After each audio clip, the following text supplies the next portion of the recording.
रज्जो, तू आज काम पे भी नहीं आई? आज मन्नू की स्कूल की बस लग गई है ना, इसलिए इसको छोड़ने आई थी। स्कूल की बस? पर तेरा मन्नू तो सरकारी स्कूल में पढ़ता है ना? हाँ जी दीदी, अब सरकारी स्कूलों में 200 बसें चल पड़ेंगी, जिसका फायदा मेरे मन्नू जैसे 10,000 बच्चों को होगा। सरकारी स्कूलों ਨੂੰ भी बहुत शानदार बसां ਅਸੀਂ देवांगे। पहले बैच वास्ते 20,000 बच्चे ਦਾ ਅਸੀਂ प्रबंध कर रहे हैं। एजेंसी में भी जो ज्यादतियां हुई उसमें भी आरएसएस और बीजेपी के लोगों का एक बड़ा हाथ रहा है। फिर इमरजेंसी से इतनी आपत्ति क्यों? नहीं, झूठ से तो सभी सच्चे व्यक्तियों को हमेशा आपत्ति रहेगी, तो आपत्ति तो उससे भी थी और इससे भी है। रोज हो रहा है। जब आप ये देख रहे हैं कि आपका शिक्षा का अधिकार छीना जा रहा है, रोजगार का अधिकार छीना जा रहा है, आपको एक भिखारी बना दिया गया 80 करोड़ लोगों को 5 किलो अनाज के लिए अपने ही देश में, और मोदी जी बता रहे हैं मैं दे रहा हूं। हो जो उस समय इमरजेंसी के टाइम में हुआ उतना और उससे कहीं ज्यादा हो रहा है, लेकिन क्योंकि इमरजेंसी नहीं है इसलिए मोदी जी ये कह के बच सकते हैं कि देखिए मैंने तो इमरजेंसी नहीं लगाई। तो ये जो बचने का काम है ना, उसके लिए ये फिल्म आई है, इसलिए हम उसको ज्यादा विरोध करते हैं। ठीक है, मतलब वो खुले आम ये कह पा रहे हैं कि मैंने आप लोगों को इस हाल में कर दिया कि मुझे सरकार के पैसे से आपको 5 किलो अनाज हर महीने देना पड़ेगा, आपको खाने के लाले पड़ रहे हैं, और वो इसको कह पा रहे हैं के लिए कि मोदी जी ने पूरे देश की जनता का इतना बेवकूफ़ बनाया, ताली और थाली बजवा दी सबसे। ये इस फिल्म का ऑपोजिशन करना भी महत्वपूर्ण है, लेकिन ऑपोजिशन का मतलब ये नहीं है कि जाके फिल्म देख लें। फिल्म नहीं देखनी है बिल्कुल भी, ये किताब पढ़नी है। ये आज के प्रधानमंत्री के अत्याचारों को भूल जाओ, उस समय के याद करो बस। ये इसकी मंशा है, इसीलिए हम इसका विरोध करते हैं। उस समय तो कुछ भी नहीं हुआ था जो इस समय हो रहा है। नमस्कार, आप देख रहे हैं 4 PM में आपके साथ नफीसा खान। आपातकाल और अघोषित आपातकाल को लेकर बीते कई सालों में चर्चाएं तेज हैं। केंद्र सरकार पर यह आरोप लगते रहे कि केंद्र सरकार के राज में कार्यकाल में देश के अंदर अघोषित आपातकाल की सिचुएशन बरकरार है। लेकिन सवाल ये इसलिए ज्यादा उठने लग गया है क्योंकि हाल ही में रिलीज हुई, पर्दे पर आई फिल्म इमरजेंसी, कंगना रनौत जो कि अभिनेत्री हैं, बीजेपी की सांसद हैं, एक लंबे समय से इनकी फिल्म अटकी हुई थी, विवादों से घिरी हुई थी, लेकिन आखिरकार ये पर्दे पर आ गई है। अब ऐसे में सवाल ये है कि इसकी मंशा क्या है? इस फिल्म को लाने के पीछे क्या कोई प्रोपोगेंडा है या फिर एक कोशिश है कि इमरजेंसी पर नजर दौड़ाई जाए? मेरे साथ महमूद प्राचा जी हैं जो कि सुप्रीम कोर्ट के जाने माने अधिवक्ता हैं, और आज प्रेस वार्ता के जरिए उन्होंने कई बड़े खुलासे किए। समझते हैं इमरजेंसी की कहानी क्या है, और इसी के साथ साथ दिल्ली चुनावों में जिस तरीके से चुनाव आयोग पर लगातार सवाल उठ रहे हैं उसको लेकर भी बातचीत करते हैं। बहुत बहुत स्वागत है आपका सर। प्राचा जी, आप से हम हमेशा हर मुद्दे पर बातचीत करते रहे हैं। आप ईवीएम के खिलाफ एक प्रमुख चेहरा भी हैं जिसकी लड़ाई आप लगातार लड़ रहे हैं, लेकिन अब इमरजेंसी को लेकर आपने प्रेस वार्ता की। क्या कुछ बड़े खुलासे आज की इस प्रेस कॉन्फ्रेंस में आपने किए हैं? क्या कुछ कहना चाहेंगे दर्शकों को? देखिए, अगर इमरजेंसी की बात की जाए तो प्रेस कॉन्फ्रेंस करने की मेरी सबसे महत्वपूर्ण वजह इमरजेंसी के बारे में ये किताब थी जो MG देवा साहब साहब ने लिखी है, और मैं ये चाहूँगा कि आरएसएस और बीजेपी ने उस समय भी इमरजेंसी में भी जो ज्यादतियां हुई उसमें भी आरएसएस और बीजेपी के लोगों का एक बड़ा हाथ रहा है। और ये किताब उस समय के ट्रोजन हॉर्सेस और स्लीपर सेल जो आरएसएस और बीजेपी के कांग्रेस के अंदर थे उसको ये उजागर करती है। आज के परिप्रेक्ष्य में जो स्लीपर सेल्स हैं आरएसएस और बीजेपी के कांग्रेस पार्टी के अंदर, उसको समझने में बहुत काम आएगी ये किताब। तो ये क्योंकि एक आरएसएस का प्रोपेगेंडा के लिए, जिसके लिए आरएसएस और बीजेपी ने ये एक फिल्म बनवाई है और उसके लिए कंट्रोवर्सी भी की है, क्रिएट खुद ही की है। वरना जो खुद एक तरह से सीरीज फाइल्स बनाई, कश्मीर फाइल, केरला फाइल, ये फाइल, वो फाइल, जो मोदी जी के ऊपर खुद फिल्में बनवाई और उसमें कंट्रोवर्सी क्रिएट करा के, ये सब एक प्री प्लानिंग से जो काम करते हैं वो इस फिल्म में भी किए गए। लेकिन उसके बाद भी फिल्म नहीं चल पा रही है, शायद ऐसा मुझे खबरें आ रही हैं। तो लेकिन ये फिर कुछ लोग तो भटकेंगे ही ना। तो ये मौका मैंने ये सोचा कि इस किताब के बारे में भी लोगों को बताऊं जो अभी अभी रिलीज़ हुई है कुछ ही दिन पहले, इमरजेंसी एंड नियो इमरजेंसी। इसमें एमजी देवासाहेब साहब द्वारा किताब लिखी गई है, ये सबसे महत्वपूर्ण बात है, क्योंकि एमजी देवासाहेब साहब कौन है? हम सब उन्हें एक बहुत बड़े सिविल सोसाइटी के फेस के रूप में जानते हैं, मगर वो इमरजेंसी के समय में जो कलेक्टर थे चंडीगढ़ में, जहाँ चंडीगढ़ में जयप्रकाश नारायण साहब जेल में बंद थे, तो उन्होंने उस समय उनके साथ इंटरैक्शन किया, डिटेल में इंटरैक्शन किया, और उन्होंने क्या क्या चीज़ें देखी कि इंदिरा जी और जयप्रकाश जी आपस में बात भी कर लेते और इमरजेंसी विड्रॉ हो जाती। लेकिन आरएसएस और बीजेपी के जो स्लीपर सेल्स थे ना, उन्होंने ये काम नहीं होने दिया। ये इस किताब में डिटेल्स लिखी हैं। उस समय आरएसएस और जो एक बहुत ही ज़्यादा ऐसी दृष्टि से हर एक देश की जनता देखती थी कि ये वो संगठन है जिसे सरदार पटेल ने बैन किया था, वो इनकी छवि पहली बार अगर कहीं से थोड़ी सी एक्सेप्टेबिलिटी आई तो वो इमरजेंसी के दौरान आई। ये किताब ये बताती है कि कितनी बड़ी साजिश करके इंदिरा जी को और जयप्रकाश जी को, क्योंकि इंदिरा जी चाहती थी कि जयप्रकाश जी से बात हो और जो भी वो करेक्टिव मेजर्स, क्योंकि उनको अपना सीनियर मानती थी, वो लेने हैं वो ले लें, लेकिन स्लीपर सेल्स ने रोक के रखा और आरएसएस को दोबारा एक एक्सेप्टेबिलिटी दिलाने के लिए स्लीपर सेल्स ने इतना बड़ा भीतरघात किया। आज भी वही काम हो रहा है। तो आज भी डेमोक्रेसी बचानी है तो इन स्लीपर सेल्स को बाहर निकालना पड़ेगा। इसलिए मैं चाहता हूं कि गांधी फैमिली का हर एक व्यक्ति ये किताब पढ़े, और जो भी आज की स्थिति ठीक से समझना चाहता है उस इमरजेंसी के परिप्रेक्ष्य में, कि वो भी इमरजेंसी छोटी पड़ गई थी क्योंकि वो नज़र आ रही थी ना, और उसके बाद तो कम से कम पेपर बैलेट से चुनाव हुए थे, तो जनता ने इतनी बड़ी लीडर का, इतनी बड़ी पार्टी का सुपड़ा साफ करा दिया था पेपर बैलेट की वजह से। ये सबसे बड़ी गारंटी है कि इमरजेंसी के टाइम भी इतनी बुरी हालत नहीं थी, क्योंकि इंदिरा गांधी जी और कांग्रेस पार्टी जी को, जो कांग्रेस पार्टी थी, वो इतनी बुरी तरह से चुनाव में हारी। ये सबसे बड़ा सबूत है कि उस समय भी इस प्रकार की इमरजेंसी नहीं थी, इतने बड़े लेवल पे इमरजेंसी नहीं थी, अघोषित इमरजेंसी नहीं थी। जी प्राचा जी, इमरजेंसी और अघोषित इमरजेंसी पर मैं आऊँ उससे पहले आपातकाल को लेकर, इमरजेंसी फिल्म को लेकर इतनी जो आपत्ति है वो क्यों? क्योंकि द केरला फाइल्स भी आई, कश्मीरी फाइल्स भी आई, साबरमती फिल्म आई, जिसको बीजेपी सरकार ने हर राज्य के अंदर टैक्स फ्री कर दिया, पूरे कैबिनेट ने बैठकर फिल्म देखी, तो फिर इमरजेंसी से इतनी आपत्ति क्यों? नहीं, झूठ से तो सभी सच्चे व्यक्तियों को हमेशा आपत्ति रहेगी, तो आपत्ति तो उससे भी थी और इससे भी है। लेकिन ये पता नहीं आप क्यों ये निष्कर्ष निकाल रही हैं कि उन फिल्मों से ज़्यादा बड़ी आपत्ति नहीं थी। उस वक्त भी बड़ा, हर एक अम्बेडकरवादी को आपत्ति थी उससे, हर एक संविधानवादी को आपत्ति थी, आज भी है। और ये क्योंकि मेंबर ऑफ पार्लियामेंट भी हैं, वो सिटिंग मेंबर ऑफ पार्लियामेंट हैं, और नरेंद्र मोदी जी और अमित शाह जी ने ही उन्हें टिकट भी दिया था, तो ये एक और सीरियस एफर्ट है एक इस चीज़ को दबाने के लिए। देखिए, मंशा क्या है, सबसे बड़ी मंशा क्या है? सिर्फ कांग्रेस पार्टी और इंदिरा जी को बदनाम करने की मंशा नहीं है, ये दिखाने की मंशा है कि ये जो आज रोज़ हो रहा है, जब आप ये देख रहे हैं कि आपका शिक्षा का अधिकार छीना जा रहा है, रोजगार का अधिकार छीना जा रहा है, आपको एक भिखारी बना दिया गया 80 करोड़ लोगों को 5 किलो अनाज के लिए अपने ही देश में, और मोदी जी बता रहे हैं मैं दे रहा हूँ।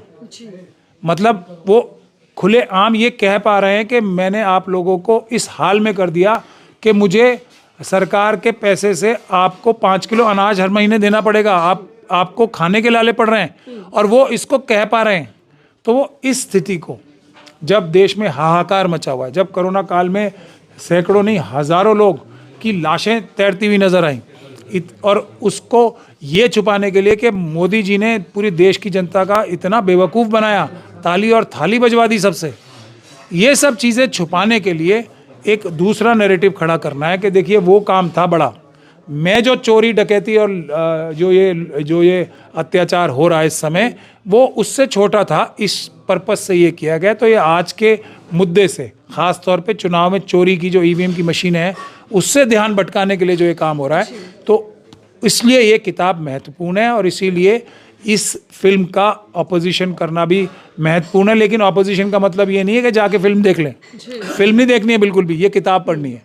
ये है इसका सही ऑपोजिशन के हर एक व्यक्ति ये किताब पढ़े, खास तौर पे गांधी फैमिली में तो ये किताब सबको पढ़नी चाहिए। ठीक है, तो क्या आप ये मानते हैं सर कि इमरजेंसी फिल्म जो कि कंगना रनौत की फिल्म है, ये बीजेपी और आरएसएस के तयशुदा एजेंडे के तहत बनाई गई है? बिल्कुल, कि अपने जो गंदे और घिनौने कारनामे हैं ना, जिससे पूरा देश उद्वेलित है, आज हर एक व्यक्ति परेशान है, उससे नज़र भटकाई जा सके, उससे ध्यान बटाया जा सके, ये उस काम के लिए है सिर्फ। कि देखिए उस वक़्त इतने अत्याचार किए थे, प्रधानमंत्री ने किए थे, आज के प्रधानमंत्री के अत्याचारों को भूल जाओ, उस समय के याद करो बस। ये इसकी मंशा है, इसीलिए हम इसका विरोध करते हैं। उस समय तो कुछ भी नहीं हुआ था जो इस समय हो रहा है, उस समय तो कम से कम नज़र आ रहा था ना। जैसे उसका एक और एग्जांपल देता हूँ, आरएसएस और बीजेपी इतनी बड़ी दुश्मन नहीं मानता मैं, जितनी बड़ी ये हमारे जो स्लीपर सेल्स हैं उनको मानता हूँ, क्योंकि वो तो नज़र आ रहे हैं ना। नज़र आने वाली चीज़ के लिए आदमी अपने आप को तैयार कर सकता है, कोई महिला अपने आप को तैयार कर सकती है, लेकिन जो छुपे हुए छदम दुश्मन है उनसे मुश्किल होती है। जैसे ये बहुत सारी पॉलिटिकल पार्टीज़ हैं जो बीजेपी को इतनी बुरी बुरी बातें कहते हैं, लेकिन वो उनकी मदद करते हैं। तो ये जो दुश्मन है ना, जो घास में हरे रंग के सांप होते हैं, वो ज़्यादा नुकसानदेह होते हैं। इसी प्रकार से जो अघोषित इमरजेंसी होती है ना, वो ज़्यादा नुकसान देती है, क्योंकि नज़र नहीं आ रही ना, वो डिक्लेयर्ड नहीं है। हमारा खून भी रोज़ निकाला जा रहा है, लेकिन हम उफ भी नहीं कर पाते, क्योंकि इमरजेंसी तो है नहीं। जी, लेकिन प्राचा जी, देश के पीएम नरेंद्र मोदी जी कहते हैं कि देश के अंदर अमृत काल चल रहा है। आरएसएस प्रमुख कहते हैं मोहन भागवत जी कि राम मंदिर के बाद देश को असली आज़ादी मिली है। तो देश में तो सब चंगा है, जैसे दिखाया जाता है कि डंका बज रहा है, फिर आप इस कार्यकाल को क्यों आघोषित आपातकाल कह रहे हैं? देखिए, अगर इमरजेंसी लगी होती तब मोदी जी किसी को पकड़ के जेल में डाल रहे होते तो बोलते इमरजेंसी लगी हुई है। तब देश को मतलब इमरजेंसी लगी हुई थी, और तब चाइना को आज ही एक आरटीआई के जवाब का मैं देख रहा था, जो टीएमसी के किसी नेता ने आरटीआई में जवाब लिया है कि 38,000 किलोमीटर जगह खुद सरकार ने बताई है चाइना ने हमारी छीन ली है। और सुब्रमण्यम स्वामी साहब तो कहते ही हैं। तो ये अगर इमरजेंसी में किया जाता तो सब बोलते हैं इमरजेंसी की वजह से देखिए कितना बड़ा अत्याचार कर दिया। ये जो बेरोज़गारी बढ़ रही है, और जो बेरोज़गार नौजवान सड़क पे बैठते हैं उनको लाठियों से पिटवाया जाता है, नौकरी की जगह लाठी पिटाई मिलती है, या किसान डल्लेवाल साहब हैं वो मरण शैया पे बैठे हुए हैं। अगर इमरजेंसी होती तो सब कहते हैं ये देखो इमरजेंसी में इतने अत्याचार हो रहा है। हो जो उस समय इमरजेंसी के टाइम में हुआ उतना और उससे कहीं ज़्यादा हो रहा है, लेकिन क्योंकि इमरजेंसी नहीं है इसलिए मोदी जी ये कह के बच सकते हैं कि देखिए मैंने तो इमरजेंसी नहीं लगाई। तो ये जो बचने का काम है ना, उसके लिए ये फिल्म आई है, इसलिए हम उसको ज़्यादा विरोध करते हैं। ठीक है, दिल्ली के अंदर चुनाव हैं और चुनावी सरगर्मियां भी बढ़ी हुई हैं। आप देख रहे हैं कि कैसे नेताओं की जो जुबान है वो फिसल रही है, विवादित बयान दे रहे हैं, मर्यादा खो चुके हैं। लेकिन सर, चुनाव आयोग सोया हुआ है, खोया हुआ है, क्या कुछ कहना चाहेंगे चुनाव आयोग को लेकर? कोई एक्शन अभी तक दिखाई नहीं दे रहा। ना सोया हुआ है ना खोया हुआ है, वो तो अपनी आरएसएस के कार्यकर्ता होने की भूमिका पूरी कर रहा है, बीजेपी का कार्यकर्ता होने की भूमिका पूरी कर रहा है। तो वो तो डायरेक्टली वही हैं, वो भी तो वही हैं, आरएसएस के एजेंट ही तो हैं। ये जो हमारे मुख्य चुनाव आयुक्त हैं, ये क्या हैं? ये तो सुप्रीम कोर्ट की जजमेंट को ख़त्म करके उसके खिलाफ जाके अपॉइंटमेंट तो मोदी जी ने किया है, और उसी प्रकार से दूसरे जो दोनों चुनाव आयुक्त हैं वो भी उसी प्रकार से नियुक्त हुए हैं, और वो पूरी ताकत लगा के वही काम कर रहे हैं। वो तो सिर्फ आरएसएस और बीजेपी को जिताने के लिए इन मशीनों में, ईवीएम की मशीनों में धांधली करने का काम कर रहे हैं। वो चुनाव आयुक्त थोड़ी हैं। उन्होंने तो देखिए पंजाब और हरियाणा हाईकोर्ट ने जब आदेश ही पारित कर दिया कि 90 की 90 सीटों पे मुझे वीडियोग्राफी दे दो, तो उन्होंने कानून ही बदल दिया। तो ये इमरजेंसी है या अघोषित इमरजेंसी है, बताइए? इमरजेंसी में तो उठा के मुझे जेल में डाल दिया जाता। अब इन्होंने तो अपना स्वयं का कानून ही बदल दिया। तो ये अघोषित इमरजेंसी होती है। अगर इमरजेंसी होती तो मुझे उठा के या तो गोली मरवा देते या फिर जेल में डाल देते। तो लोग कहते जी प्राचा साहब को जेल में डाल दिया, ये तो इनकी सच्चाई पकड़ी। लेकिन अब इन्होंने कानून ही बदल दिया। तो ये बहुत टिपिकल एग्जाम्पल है घोषित और अघोषित इमरजेंसी का। तो ये एग्जाम्पल भी जी, कानून बदलने को लेकर हमने पहले भी चर्चा की थी, लेकिन सर कांग्रेस पार्टी, जयराम रमेश जिनका जिक्र आप कर रहे हैं, वो ये सवाल उठा रहे हैं सुप्रीम कोर्ट में याचिका दायर करके कि जब भी कोई कानून में तब्दीली की जाती है, संशोधन होता है, तो उसमें सभी राजनीतिक पार्टियों की सहमति या फिर राय ली जाती है। लेकिन ऐसा क्या हुआ कि रातों रात कानून बदले गए, वो भी सिर्फ और सिर्फ सत्ता पक्ष की राय और फैसला के तौर पर सुना दिया गया। ये इन्होंने बड़ी रॉकेट साइंस जयराम रमेश जी ने, जो मैं स्लीपर सेल बताता हूँ उन्हें, बहुत बड़ी रॉकेट साइंस निकाली है। इससे पहले क्या इस प्रकार का कोई काम नहीं हुआ, उसके लिए उन्होंने कभी सुप्रीम कोर्ट में गए नहीं। ऐसा क्यों है, क्या मैं पूछ सकता हूँ कि ये पहली बार इनको क्यों होश आया? क्यों? क्योंकि आदेश आया आरएसएस और बीजेपी से, मोदी जी और अमित शाह जी से, कि ये काम करो। क्योंकि हमारा चुनाव आयुक्त जो है बाबा साहब डॉक्टर भीमराव अंबेडकर के एक छोटे से सिपाही से हार रहा है। हमारी पूरी शक्ति लगा दी हमने, तब भी हम एक अंबेडकरवादी को नहीं हरा पा रहे। अब हमें आपकी स्लीपर सेल्स की ज़रूरत है, आप केस डालो, क्योंकि चुनाव आयोग से हम केस नहीं डलवा पा रहे हैं। हरियाणा एंड पंजाब हाईकोर्ट के खिलाफ तो चुनाव आयोग भी जा सकते थे ना, सुप्रीम कोर्ट नहीं गए ना। उन्होंने अपने से बेटर जो हमला, जो उस हमले से जो चुनाव आयोग डायरेक्ट, या मोदी जी और अमित शाह मेरे ऊपर डायरेक्ट हमला कर सकते थे, उससे बड़ा हमला मेरी पीठ पे कराया। और ये इस केस को, और देखिए मज़ेदार बात, ये अभिषेक मनु सिंह भी तो कपिल सिब्बल जी से ज़्यादा समझदार लॉयर है ना, दुनिया जानती है। ये बाहर तो चाहे कोई भी इमेज हो, लेकिन जो वकील हैं वो तो जानते ही हैं। तो कपिल सिब्बल साहब वहाँ क्यों पहुँच गए? और कपिल सिब्बल साहब कौन है? वो कौन है जिन्होंने G23 का निर्माण किया था कांग्रेस के अंदर, वो भी पहुंच गए वहाँ पे, और दोनों मिल के बहस कर रहे हैं जयराम रमेश जी के लिए। तो ये कम सबूत है क्या? ये कम सबूत है कि जयराम रमेश जी कपिल सिब्बल साहब के उसमें जाते हैं इंटरव्यू देने? ये कम सबूत हैं। और कपिल सिब्बल जी कौन है? अगर ये भी मुझे राहुल जी को और मेरे ख्याल से खड़गे जी को समझाना है, फिर तो बहुत ही मुश्किल बात है। तो ये सब चीज़ें तो हैं, तो सब आरएसएस के ही लोग ना ये। लेकिन मैं तो सिर्फ इतना काम कर रहा हूँ कि कांग्रेस पार्टी के अंदर देखिए वर्कर सारे ये ईवीएम के खिलाफ लड़ने को बेकरार हैं। कांग्रेस की लीडरशिप, खड़गे साहब, राहुल जी खुद, राहुल जी क्या बोल चुके हैं कि राजा की जान तोते में है। खड़गे जी क्या बोल चुके हैं कि हम बड़ा आंदोलन पेपर बैलेट से चुनाव कराने के लिए और ईवीएम को हटाने के लिए राहुल जी के नेतृत्व में एक भारत जोड़ो यात्रा जैसा संघर्ष करेंगे। 2018 में कांग्रेस की वर्किंग कमेटी ने क्या रेजोल्यूशन पास किया है कि हम पेपर बैलेट से चुनाव कराएंगे। उदयपुर रेजोल्यूशन क्या हुआ था, देवा सायम साहब ज़्यादा बेहतर बताते हैं ये बात। तो ये सब चीज़ों को नज़रअंदाज करके फिर वही ढुलमुल बात कहलाई जा रही है कि हम चुनाव में जो पूरी प्रक्रिया है उसको ठीक कराए जाएंगे। इतना बड़ा असर आज भी है, तो लीडरशिप और वर्कर्स को के बीच में जो ये स्लीपर सेल्स हैं, या जो आरएसएस और बीजेपी के एजेंट हैं, उनको थोड़ा एक्सपोज करने का काम मैं कह रहा हूं, ताकि हर एक पॉलिटिकल पार्टी मजबूत हो। अभी कांग्रेस के लिए बोल रहा हूं मैं, अभी दूसरी पार्टीज पे भी आऊंगा, लेकिन पहले सबसे बड़ी पार्टी को तो थोड़ा मदद कर दें मजबूत बनाने में।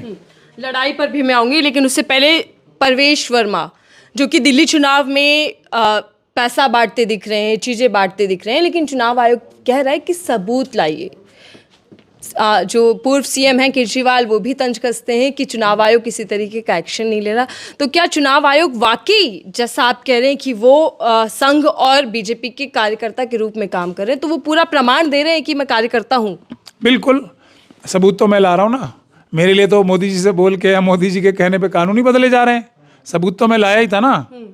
तो सबूत के बाद भी क्या होगा? मतलब चुनाव आयोग के, देखिए अब तो चुनाव की घोषणा हो चुकी है। पहले तो ये बहाना था कि जी अभी मॉडल कोड ऑफ कंडक्ट नहीं लगा, अब तो चुनाव की घोषणा हो चुकी है। अब शायद इलेक्शन कमीशन साहब को, क्योंकि जब वो आरएसएस और बीजेपी के कार्यकर्ता और एजेंट का रोल छोड़ देंगे तो उन्हें ये पता लगेगा कि ऑब्जर्वर्स और माइक्रो ऑब्जर्वर्स चुनाव आयुक्त नियुक्त करता है, जो कि वीडियो कैमरा लेके हर एक कैंडिडेट के पीछे पीछे घूमते हैं। ये तो चुनाव आयुक्त को पता ही होगा ना साहब को। तो फिर भी उन्हें सबूत क्या जनता से चाहिए? महमूद प्राचा सबूत लाके देंगे उन्हें? देश की जनता आप लाके देंगी सबूत? सबूत तो उनके पास स्वयं होने चाहिए। उन्होंने सबूत नहीं कलेक्ट किए, इसीलिए तो बोल रहे हैं हम कि वो आरएसएस और बीजेपी के एजेंट हैं। सबूत क्या तो प्रावधान है, कानून में प्रावधान है। बस यही चीज़ें मैं बोलता हूँ, तो इसीलिए मेरे बारे में उनको बुरा लगता है और मेरे खिलाफ तो क्या प्राचा जी बहुत जल्द ही, जिस तरीके से आप कह रहे हैं कि कामयाबी आप हासिल करते जा रहे हैं इस लड़ाई में, तो क्या बहुत जल्द आप केंद्र सरकार, राज्यों की सरकारों का पर्दाफाश करने वाले, और चुनाव आयोग का भी? देखिए, पर्दाफाश तो मैं कर चुका हूँ। मैं क्या, हमारे जो मुट्ठी भर साथी हैं, देवा सायन साहब, प्यारेलाल गर्ग साहब, जस्टिस कोलसे पाटिल साहब, राजू पुरलेकर साहब और प्रभाकर परकला साहब, ये सब लोग हम मिलके पर्दाफाश तो पूरी तरीके से कर चुके हैं। जब कानून बदल दिया ना तो पर्दाफाश तो हो चुका है। अब उससे पहले कि मैं आपका सवाल का बाकी जवाब दूं, मैं आपको ये बताना चाहता हूं कि बीजेपी में जो अब तो प्रवेश वर्मा जी के बारे में तो बता दिया, लेकिन जो भारतीय जनता पार्टी के मुख्यमंत्री का चेहरा है, जो अभी तक मना नहीं किया है, रमेश विदुड़ी जी, मैंने ही सबसे पहले बोला थी ये बात, तो आज तक भी मोदी जी ने, अमित शाह जी ने, नड्डा जी ने ये साफ तौर पे मना नहीं किया है कि रमेश विदुड़ी जी हमारा सीएम का चेहरा नहीं है। तो जिनका सीएम का चेहरा ऐसा हो और ये मॉरल कोड ऑफ कंडक्ट लगने के बाद भी उन्होंने फिर आतिशी जी के बारे में वही बदतमीजी की है कि वो किस प्रकार से जंगल में घूमती है, कोई हिरनी, ऐसा बोल रहे हैं वो। तो अभी भी चुनाव आयुक्त ने कोई कार्रवाई की उन पे? तो इसलिए मैं ये बोल रहा हूँ कि जब बीजेपी का चेहरा चीफ मिनिस्टर का ये है और मोदी जी ने खास तौर पे ऐसा ही व्यक्ति तो चाहिए उन्हें, जो कपिल मिश्रा जी ना, एक और कैंडिडेट उनके करावल नगर से, उन्होंने तो मोदी जी और अमित शाह जी की एक पूरी ऑडियो क्लिप, ये अमित शाह जी की ऑडियो क्लिप चलाई थी, ये बोलते हुए कि अमित शाह जी मोदी जी के लिए एक किसी महिला का पीछा कर रहे हैं, जिसके बारे में सुब्रमण्यम स्वामी साहब ने भी बोला है अभी वो अमेरिका में। मैं तो नाम नहीं लूँगा क्योंकि मैं नहीं चाहता उन महिला का नाम लेना, लेकिन ये कपिल मिश्रा जी और सुब्रमण्यम स्वामी जी दोनों तो बीजेपी में हैं। तो मोदी जी की तो पसंद ही ऐसे लोग होंगे ना। इसीलिए मैं बोल रहा हूँ कि लॉजिकली जो विदुड़ी जी हैं वो महिलाओं के बारे में ऐसे विचार रखते हैं, इसीलिए प्रवेश वर्मा जी से भी बड़े बीजेपी के और आरएसएस के और मोदी जी की खास तौर पे पसंद रमेश विदुड़ी जी हैं, वही सीएम के कैंडिडेट हैं। अब आपके सवाल का मैं दूसरे का जवाब देता हूं कि ये जो चुनाव आयोग कर रहा है ये इसलिए कर पा रहा है कि स्लीपर सेल्स हैं, वरना चुनाव आयोग के खिलाफ कांग्रेस पार्टी में तो रमेश इनको कह रहा हूँ ना, आए मेरे साथ मेरे केस में मदद करें ना, जिसमें मैं एफआईआर करा रहा हूँ, वो तो नहीं करेंगे। ये हमारे रास्ते में रोड़े अटकाने के लिए, और अब मैंने उसको रोड़े का, अब मैं भी उसमें मजबूरी में जा रहा हूँ, मैं सुप्रीम कोर्ट जाना ही पड़ेगा, वरना तो हमारे खिलाफ ही ये फैसला आ जाएगा। मुझे ऐसा डर है कि ये जानबूझ के केस हारने के लिए इन्होंने किया है, तो मैं भी उसमें इंटरवेंशन फाइल कर रहा हूँ। मैं देश की जनता को भरोसा दिलाना चाहता हूँ कि जब मुझे आरएसएस और बीजेपी डायरेक्टली बाबा साहब डॉक्टर भीमराव अंबेडकर का संविधान को बचाने के काम से नहीं रोक पाए, तो मैं इन स्लीपर सेल से भी रुकने वाला नहीं हूँ। आप लोग निश्चिंत रहें, अंबेडकरवाद जीतेगा, मनुवाद हारेगा। ये मशीनों को जाना ही है, पेपर बैलेट को वापस आना ही है चुनाव से। अगर ये पॉलिटिकल पार्टीज स्लीपर सेल्स को दूर भगा के हमारा साथ देंगी तो बहुत जल्दी, नहीं तो थोड़ा समय लगेगा, लेकिन ये जाएगी ज़रूर। ईवीएम और पेपर बैलेट से चुनाव दोबारा होंगे ज़रूर। ठीक है, धन्यवाद सर हमसे बातचीत करने के लिए, हमें समय देने के लिए। दिल्ली के अंदर चुनाव है और चुनाव प्रक्रिया को लेकर लगातार सवाल उठते जा रहे हैं, लेकिन सवाल ये है कि ईवीएम के खिलाफ लड़ाई आगे क्या रुख अपनाती है, किस तरीके से आंदोलन की शुरुआत होती है, फिर ये मामला ठंडा हो जाएगा। बहरहाल प्राचा जी हैं, प्राचा जी बता रहे हैं कि ये मामला अब और ज़्यादा तूल पकड़ने वाला है। लेकिन दूसरी तरफ इमरजेंसी फिल्म को लेकर आपकी राय क्या साझा कीजिएगा, बताइएगा कि क्या इमरजेंसी फिल्म बीजेपी का एक प्रोपोगेंडा है या फिर सिर्फ एक कोशिश है कि इमरजेंसी पर नज़र रखी जा सके। आपकी राय साझा कीजिएगा। देखते रहिए 4PM, मैं थी आपके साथ नफीसा खान।